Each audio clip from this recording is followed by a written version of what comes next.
You, Chris, and Middlesex, and everyone for coming. So, I saw that the byline here was the sexiest reading in Boston, Cambridge, something like that. Yeah. So I figured I would skip the torture and go on to the romance. Although the torture is very worthwhile. Its own way. So I'm reading from this novella. It's actually only $8. These are limited edition copies of 500, and they're all numbered, so you've got the only one of its kind. And that's the sales pitch. So at the beginning of the book, the soldier, who's the main character here, gets a letter from his fiancée, Beth, a dear-drawn letter, and he runs off into the woods and is captured by the North Koreans. This is in the Korean War, and he gets taken to a POW camp. And then he stays there for 3 years, and there's the torture and all kinds of great stuff, like gizzards being sewn into his armpits. And then at the end of the war, there are these 23 soldiers, American soldiers, POWs, who refuse to go back to America. And this has kind of been blown over. It doesn't seem to be in the national consciousness anymore, but it was a huge deal at the time because it was this huge shame on the country. None of the Chinese POWs didn't want to go back to China. None of the Korean POWs didn't want to go back to Korea. But there are these 23 Americans who just refused to go back. And so the army was given this 3-month period to change their minds, and they were put in this neutral site near the border. And the first one to say he would return is this soldier in this book, Teddy Dickerson. And he came back, and he was treated as a hero for returning. He was given all his back pay from 3 years in a POW camp, and he got married to a girl he had known when he was a child, even though there were these rumors of a scapegoat going around, and he gets married by getting her father's blessing without really consulting her. And so I'm going to read from the romance, a bunch of parts, kind of skipping around, but in sequential order. Okay, there's a long, bloated explanation, but. The first day of their honeymoon, they drive into the countryside in the new Studebaker, the mountains rising in front of them. They park in a lot for the Daniel Boone Wilderness Trail and hike up toward Boone Cabin for a picnic. After an hour, they reach a rest area with metal tables, but Kate keeps walking. They lay his mom's blankets and dandelions farther on, each taking 2 corners.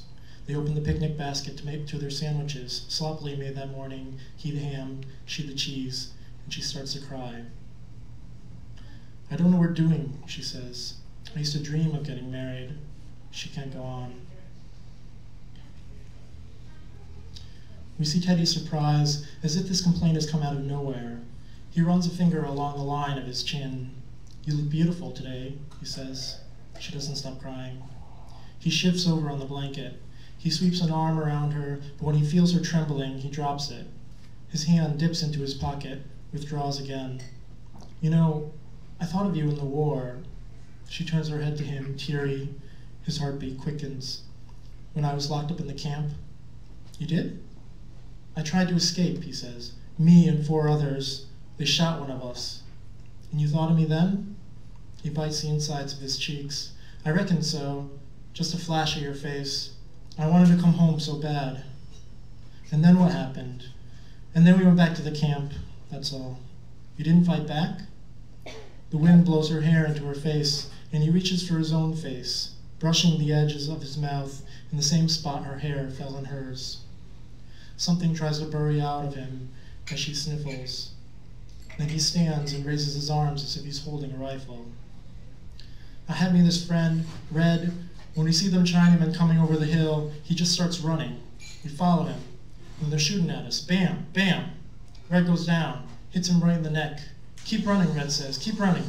But they're on us. We ain't got a chance. He collapses onto the blanket, takes a big bite of his sandwich as if to eat the lie. He gulps water, lies back and stares at the clouds. Kate watches him, no longer crying. She scoots toward him. Then she lies beside him, brings her head to his shoulder.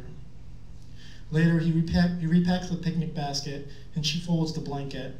She holds it in her arms like a baby, her blue eyes shining down. When she sees Teddy looking at her, her lips purse, confused. So skipping ahead. The next day, they drive to Clater Lake. They climb up the hill to the cliff that sticks out over the water from which kids used to dive in the summer. In the morning, she said she wanted to remember that. In the lake is a reflection of the skies and the trees and the sun. A flock of geese flies overhead in a U shape. It's a warm November afternoon, but still only about 50 degrees. Teddy stares at her thighs shifting in her jeans as they make their way up. Around them, the rustling of birds he and his pop used to hunt. At the top, she stands near the edge of the cliff in a light jacket, facing him with her back to the lake. A smile crosses her mouth, dilating freckles. Then she takes a step backward, as if to dare him, and cocks her head like a puppy. What does she want? He holds out his arms, approaching slowly. She backs away again. One more step and she'll fall. He stops and says, "Crazy's crazy." Suddenly her face drops, and she stares back as if he slapped her. Her eyes seem to rattle in their sockets. "George used to say that, right?" she says, snapping her fingers. "Like mother, like daughter?" The words had come to him automatically. "I'm sorry," he says, hating George even more. She looks about to cry, but instead she turns, jumps into the air, and is gone. He panics. He steps close to the edge, watches the splash, then he backs up to get room to run. His breath seems to catch in the air like a goose shot out of the sky, and he dives in after her. In the lake, she gasps for breath. The cold cripples her lungs. The cold makes ice of their clothes. The cold seems to stab through his pores, but his body remembers those 3 winters in North Korea. She struggles, splashing. She grabs her chest and sinks. He strokes out over the lake. "Kate," he calls, "Kate." When he reaches her, he wraps an arm around her ribs. Water pours into his mouth. He sputters. At first, they don't seem to go anywhere.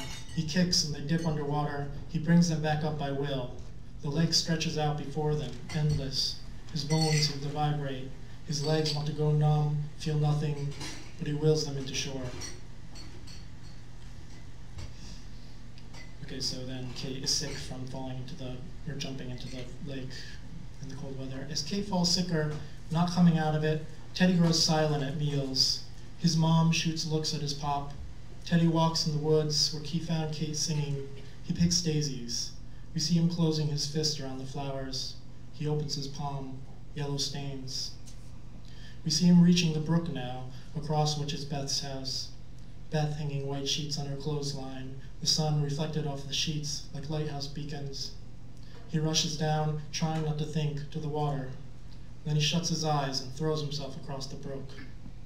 On the other side, he breathes heavily, gripping his knees. He taps his fingers on his kneecaps. 1, 2, 3, 4. When he looks up, Beth is still hanging laundry, her blonde hair dropping straight down her back. He takes a deep breath, holds it, and heads toward her. As he approaches, she turns to him teary-eyed. In her face is awareness and love. "Oh, Ted." She holds a white bedsheet in her hands, hers and George's. He stares, and she looks down and tosses the sheet over the line. He continues toward her. We see her readying herself, expecting him. He pulls something out of his pocket, her Dear John letter. He opens her hand and slides the letter between her fingers. She seems to weigh it, her stare going from it to him and back. We can tell she knows what it is without reading it. He looks at the laundry line, the brook, the lawn. "Didn't know I was keeping that until I seen you just now, I reckon." His face seems pulled back to an invisible point behind his eyes. "I buried that letter, but it just kept coming back to me. I couldn't get rid of it." She reaches out and holds him by the shoulders until he looks at her. "George is so bad, Ted. He doesn't love me." She kisses him, throws her arms around him. He kisses her back. He almost gets lost in the kiss. Then he stops, pulls away, backs off. Okay, skipping ahead again. So Kate gets better.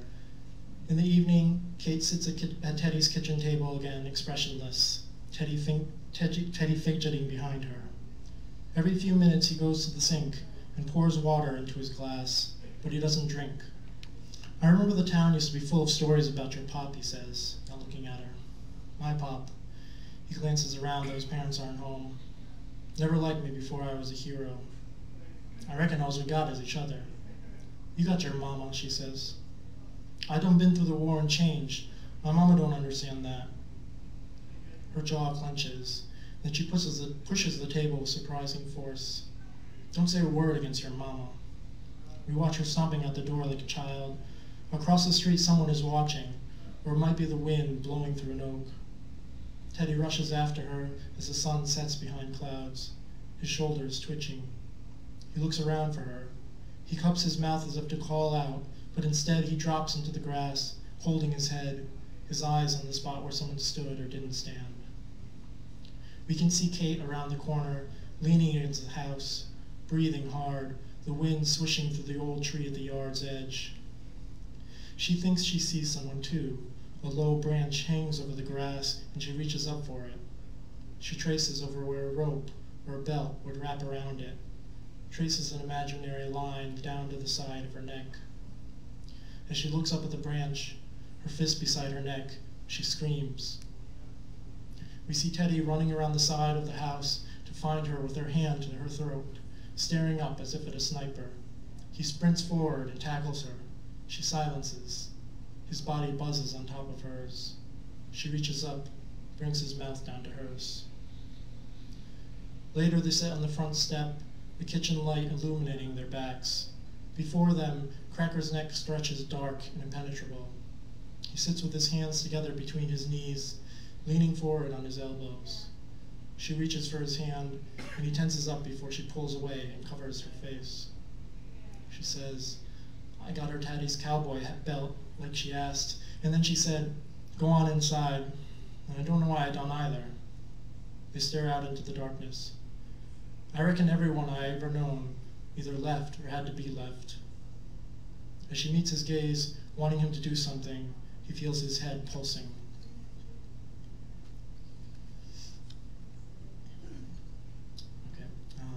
We see them on a bright, windless day now, coming out of the drugstore, Kate holding a bag of root beer candies and teasing him as usual, asking him if he remembers teaching her how to fish once in Clater Lake before his friends arrived. She says he always could be nice if he wanted to, or if no one else was around. What he wants now is to brush his thumbs across her freckles, but all he does is smile. And straight ahead of them is Beth. She turns to him in the middle of the sidewalk, and all of Virginia seems to shrink into a small, dark space. This time he's on his back, legs bent in front of him. He opens his mouth to scream or to murmur in defeat, but then Beth appears in the hole, her body sliding over his. She moves up to his hips, and what light is left disappears. He can smell the vomit again. His throat itches for a glass of water. We see Kate and Beth taking him back to his house. Beth remains in the kitchen as Kate tends to him. She sits at the oak table, rubbing her nails, looking for something to occupy her. She gets up to wash the dishes in the sink. When Kate enters, Beth seems to be making herself at home. What's wrong with him? Kate asks. Beth continues washing. You hear me? Kate says. I don't know. Then why'd you come along? Beth pulls a towel from the stove handle and dries a plate. Finally, she looks up, crying. We were engaged, Beth says. I know what you was. Beth's hands drip onto the floor. I reckon you know my husband, too. How he's like your daddy. Don't talk about my daddy, Kate says. She slams the cabinet door shut, looking in at the clean dishes Beth has stacked up. I reckon your husband won't be happy to hear you've been around here. In the other room, we see Teddy coming to. He lies still, listening to the fight, staring up at the ceiling, past it, far away. His cheeks look sunken, his ears floppier. He tries not to hear. The day he was captured, a guard went down the line with a revolver, waiting for a prisoner to say something. He was here the other night, too, wasn't you? You don't deserve him. The bedroom shrinks. The girls' voices fade into the background. We see him running out of the room, through the hall, the foyer, out the open door no one thought to close, collapsing in the yard, shaking. When he wakes again, Kate and Beth stand over him, their argument abandoned. "What's wrong?" Kate says. "What's happening to you?" He looks between them, rubbing his forehead. "I love you," he whispers. They can't tell whom he means. "I love you too," Beth says. Kate sits beside him and picks handfuls of grass, dropping them in the yard. She watches her hands pick and drop as if they are someone else's. She pulls a hair off of her blouse, letting the breeze take it away. When his mom runs up, she has them move him back into the house. Thank you.